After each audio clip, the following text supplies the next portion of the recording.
20 years ago, this was the scene of the last war on Earth. This Pacific island is where the future was built, where the old guard, the fossilized establishment, was brought down. 20 years have been spent building a new Earth, a world of plenty and peace. But the old guard never went away.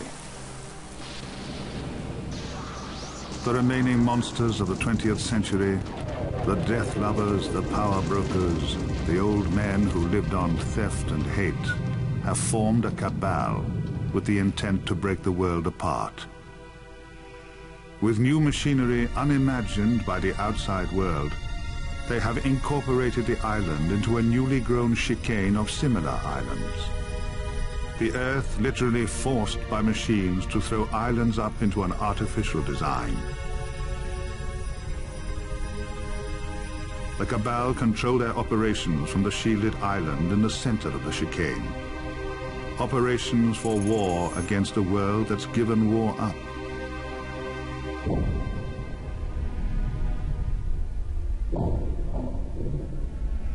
It's up to the new society of 2032 to relearn war, to revive the last of the adaptive cruisers.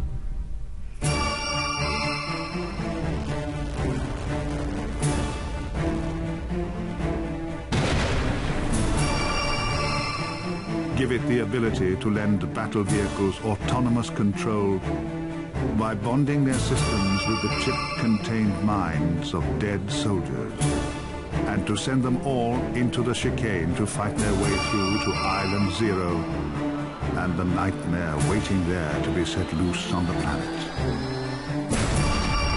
These are hostile waters.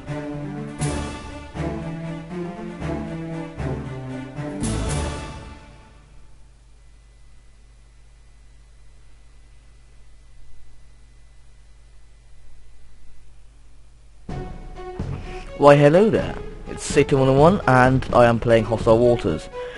I mean, this is a game which I've been planning to do a Let's Play for a long time, but just never really got around to it, and I finally managed to find my Discord and I'm actually playing it now. But this is easily my favourite game of all time. It's just that epic. And it's right up there, the kind of level of, you know, Star Wars Knights of the Old Republic. I mean, I just love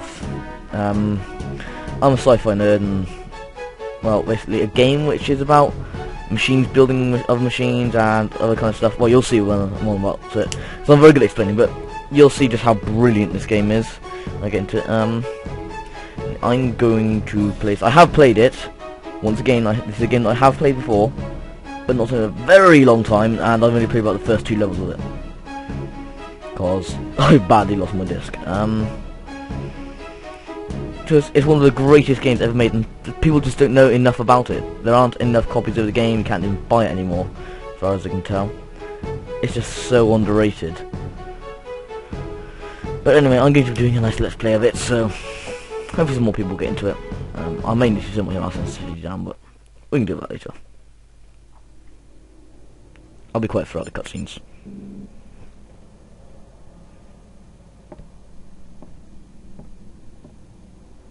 Walker?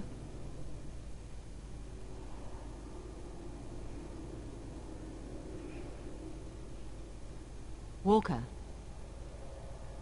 Morning, Church. Have you slept? I think I may have drifted for 5 minutes. It's hard, you know.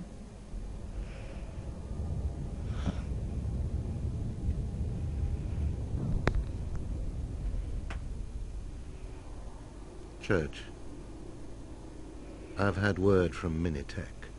They finished their report on the missiles and warheads. I have the full analysis here.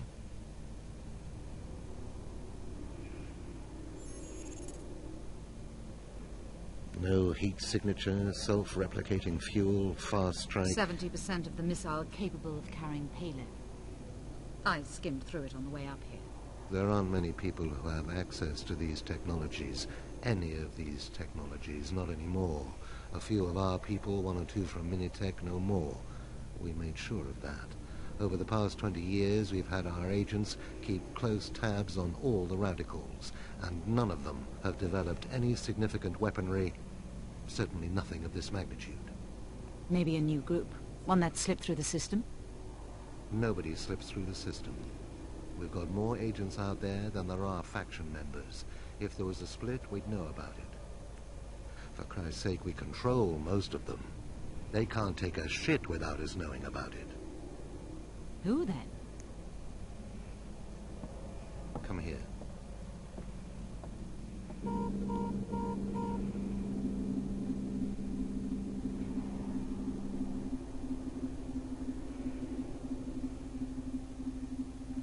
That's one of the coolest decks I've ever seen. I want one.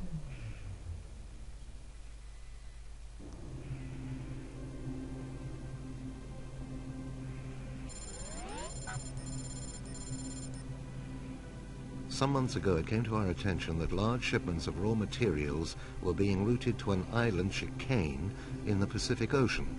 Central's records show that new research facilities are planned for the area and that some work has begun, but this doesn't explain the quantities that have been shipped there. 2 weeks ago, we sent a small ops team into the area to carry out preliminary investigations. And? And we haven't heard from them. Their links have been disabled. Any clues as to why? Nothing but speculation and conjecture. But with that, That's cool. alongside the attacks last night, the disappearance of 3 of our most prolific scientists over the past 12 months means we're fast running out of options. We need to act. At 4 o'clock this morning, Central gave the green light to reopen the Antaeus program. The Antaeus program? But the Antaeus technology is gone. Destroyed. All the vessels disassembled after the war. They were. All but 2.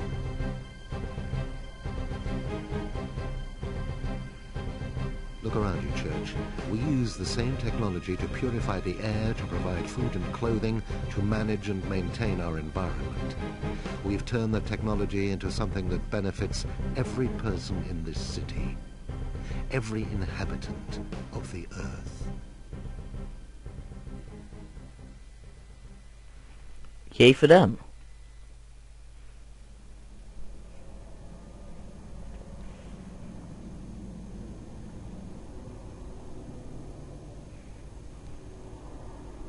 Sit down, Church. There's something you don't know about the Antaeus cruisers. Information that only a handful of people have ever been privy to, and that's been kept classified for the past 20 years. I'm listening. You've heard of Soul Catcher? Classified 1990s American military program? Theoretical research into storing human brain functions on silicon. It was closed in the late 90s to make funds available for the advancement of the SETI programs. Mostly correct, but it was never closed. Far from it. Every crew member on an Antaeus vessel was fitted with a Soul Catcher chip. If they ever died in combat, their thoughts, their abilities, their minds were stored on silicon, ready to be salvaged and used again to pilot a specially adapted craft built using the cruiser's onboard nanofactories. Christ.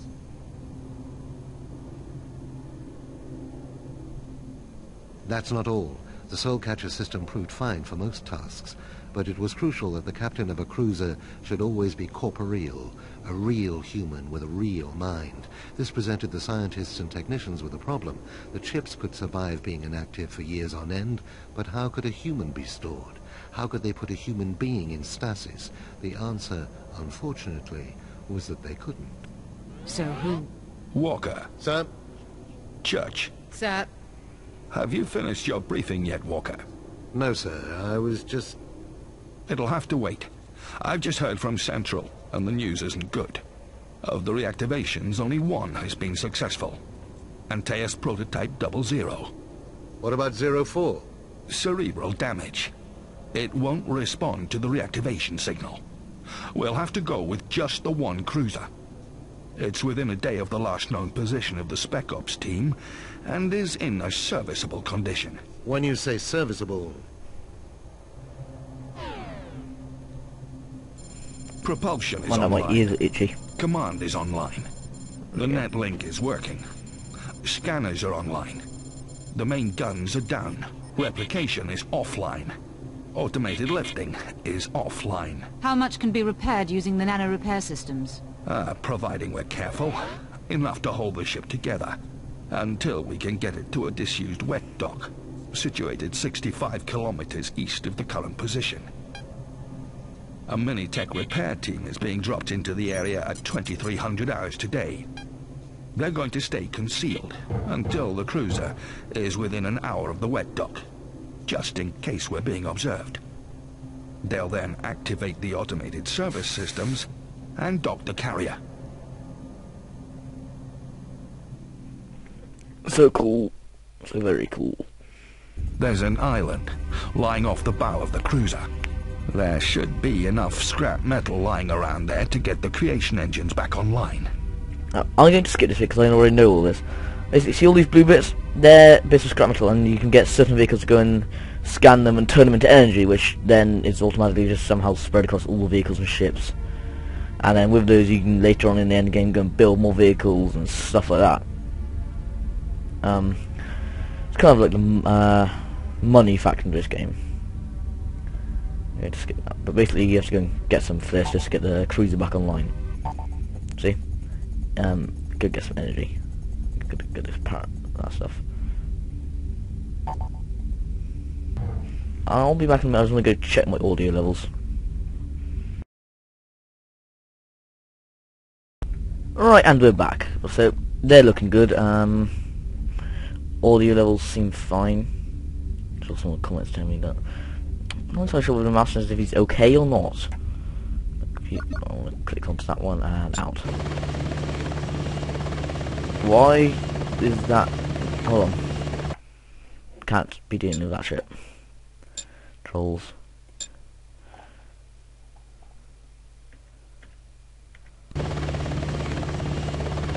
There you go.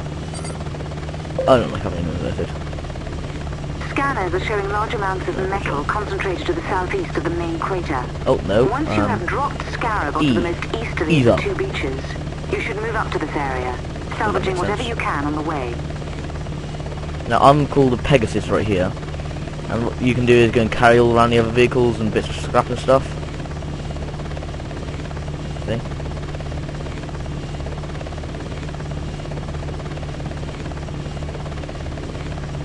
One. There we go.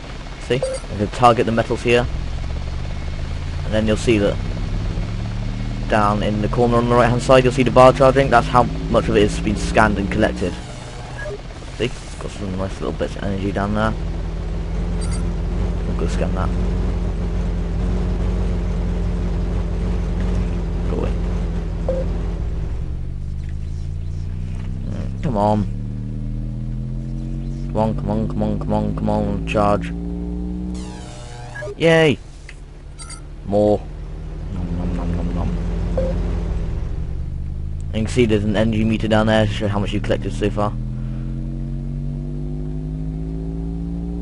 That's okay. Slow reading these torches. Oh, there's a piece. Right, okay. I'm probably sure I could like boost the FPS using fraps if I needed to. But 30 FPS, considering the fact that should actually be enough for YouTube.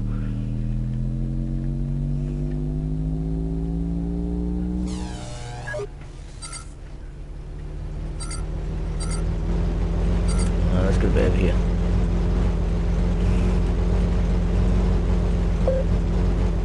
There you go, come on. Down now, now, now, now, now, now. Oh, right. So I can like turn around while the machine's doing it. By pressing the middle mouse button, you can either have it so that the mouse controls that, or you can have the vehicle moving independently. See? But I generally like to have it on like that.